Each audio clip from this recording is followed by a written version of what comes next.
Maybe we won't have any bloopers today. I feel really good about it. Already just put one in. Yeah, no, I feel like there won't be any outtakes. We're authentic though. We don't put in outtakes. We don't make up outtakes, we swear. Yeah. So if there's not one at the end, this is the clip that made it. Mm-hmm. Okay.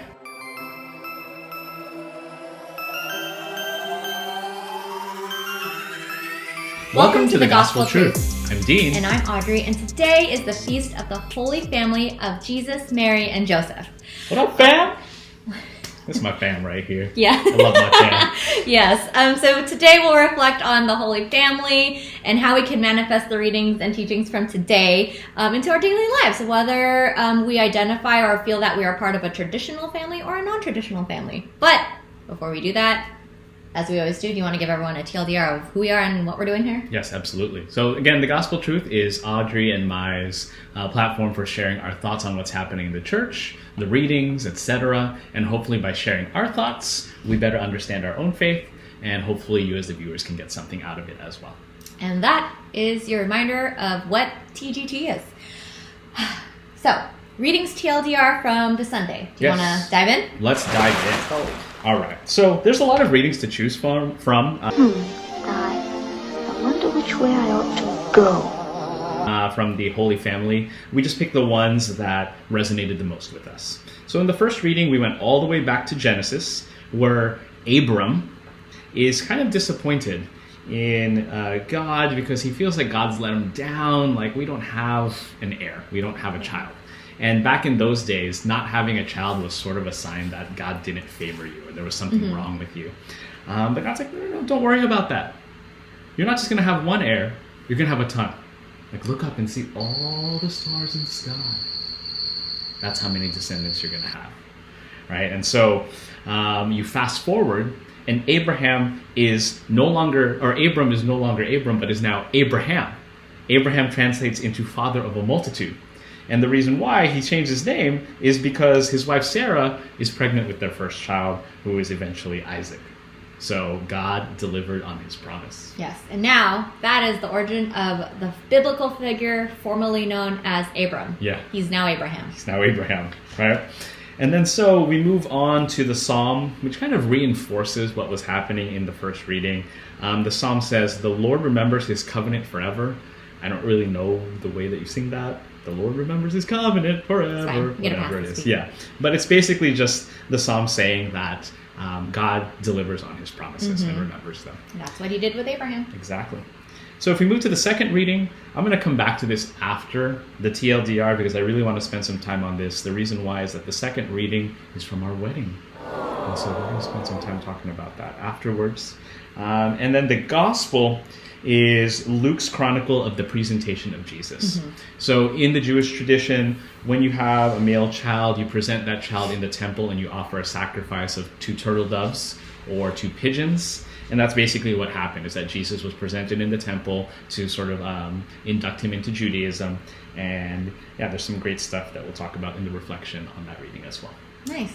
So there you go. Very good TLDR for this Sunday's readings. Thank you. I'm just going to let you kick off the reflection because you didn't even do a TLDR for the second reading. I'm very excited. Because you want to make it part of the reflection. So take it away. Yes. So the second reading is a reading that really resonated with both of us when we were trying to pick readings for our wedding.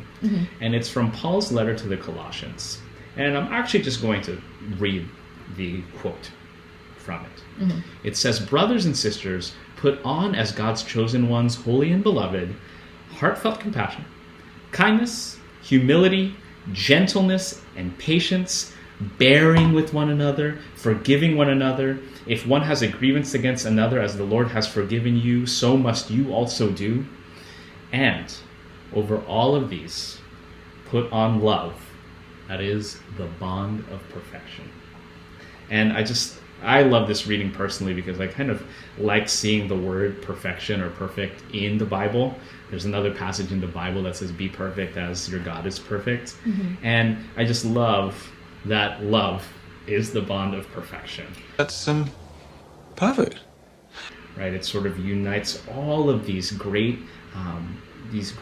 traits to have, like to be compassionate and to be kind. Yeah. And it's just such a beautiful reading. It truly is, and that's why we picked it as our one of our wedding readings. Yeah. What I really like about this, though, is basically what you have here. What tells us what we're told is that these are the foundations that strong families are built off of. These are the principles that build a strong family. And maybe that's why it's a wedding reading, right? Like God is like, yo, you want to start a family together as man and wife? Like, here it is in black and white, the things that you need. It's your recipe for success, basically, right? Exactly. Right. And I think there's a cool thing that I thought about when doing this reading is that this sort of serves as the root recipe for success. And I use the term root recipe because, we've gotten into making cocktails recently, and one of the books that we're using establishes what's called like a root recipe, where it just gives you a standard template for how to make drinks. Like if you make an old fashioned, you use a certain number of ounces of bourbon and a certain amount of bitters and a certain amount of sweetener. But once you have that root recipe, you can riff on it. Yeah. Right? You can add your own flavors, you can change up the base, you can do whatever you want, and it can still be a good drink as long as you follow those basic principles. Yeah. And I think that's sort of what Audrey was alluding to. Yeah, and again, you have that strong foundation, and you can still make it your own in so many ways, but it's still built on like the foundations of these principles that Dean mentioned in the second reading. Yeah. But like let's bring, now that we have the foundation, let's bring that to the gospel where Joseph and Mary are presenting Jesus at the temple, and what's happening right at that moment is that there are witnesses, and they're like, "Oh my God, did you see? Like this is the dude like, that they're talking about." God. Oh my God. Yeah. Oh my God. Yeah. And so they are so overwhelmed. The witnesses are overwhelmed. They're like, wow. So surely Mary and Joseph are also overwhelmed, like presenting Jesus at the temple. Right? Like, just imagine putting yourself in Mary and Joseph's shoes and hearing this from one of the people in the temple. Behold, this child is destined for the fall and rise of many in Israel, and to be a sign that will be contradicted, and you yourself a sword will pierce, so that the thoughts of many hearts may be revealed. Like, yeah. Can you imagine? Yeah, imagine. And they're sitting there probably like, and we're responsible for raising this human that's going to accomplish all this stuff. So you said what? Say what? Yeah, and at that point, they're probably like, wow, there are a lot of expectations and challenges that came with having Jesus and raising him. And so that's why today we have the feast, right? Like there are expectations and challenges that parents have in raising a baby as the same as Mary and Joseph probably encountered. Yeah, I think one of the common themes that we've heard from our friends that are parents is that having a child can be one of the most life-changing experiences. And when you're ready to have a child, you have expectations, but there's also a lot of things that you don't expect along the way. And I would bet that Mary and Joseph going to the presentation were like, yeah, this is kind of unexpected. Yeah, but I mean, again, if you have that foundational, like that root recipe, like hold on to those and anchor yourselves to those and find comfort in that. And as long as you carry out those principles and live it, you can meet those expectations and those challenges with success. Yep. But let's also not forget everyone else who may not be parents right now, right? Are you a brother or sister? Are you a son or daughter? Are you a cousin, aunt, uncle, grandparent? Whatever role you play in that family, don't feel left behind, because these guiding principles and this foundation we've been talking about can also apply to you.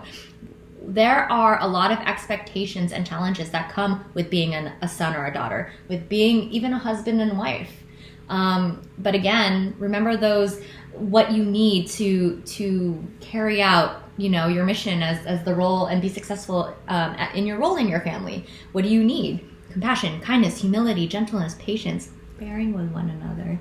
A lot of bearing with one another. A lot of forgiving. A lot of forgiving. Of one another. Most forgiving person I know. And over all those, put on love. Yeah. Love is the bond of perfection, and we should always strive to be perfect as God is perfect. Yeah, and I think to kind of summarize what Audrey was saying, it's that not everyone is part of that average family of size 3.2 with an average income in an average sized home. Like, families take on so many different forms. Yeah. And the great thing about the principles in that reading is that they apply to every single member of every single type of family. Yep. Right? Exactly. And as long as you follow those principles, you are doing your part as a member of your family. And I'm doing my part.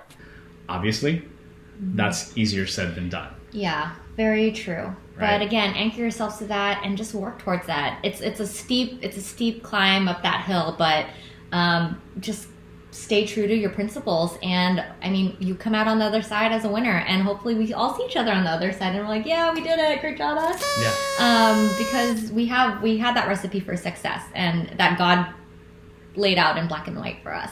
Exactly. Yeah. All right. I think that about does it, right? I Yeah. think we summarized our thoughts for the Feast of the Holy Family. We learned a lot today about what a family is and what it means to be a family and how to be here for each other. Yeah, so I guess from our family to your families, we wish you a continued Merry Christmas. Yes, a continued Merry Christmas from our family to yours, and we will see you next week. All right. Take care. Everyone.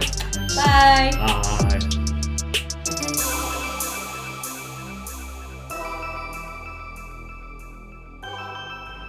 But before we do that, sorry. Sorry. I think I set an expectation that we're going to not do any outtakes, so I'm a little in my head. Sorry.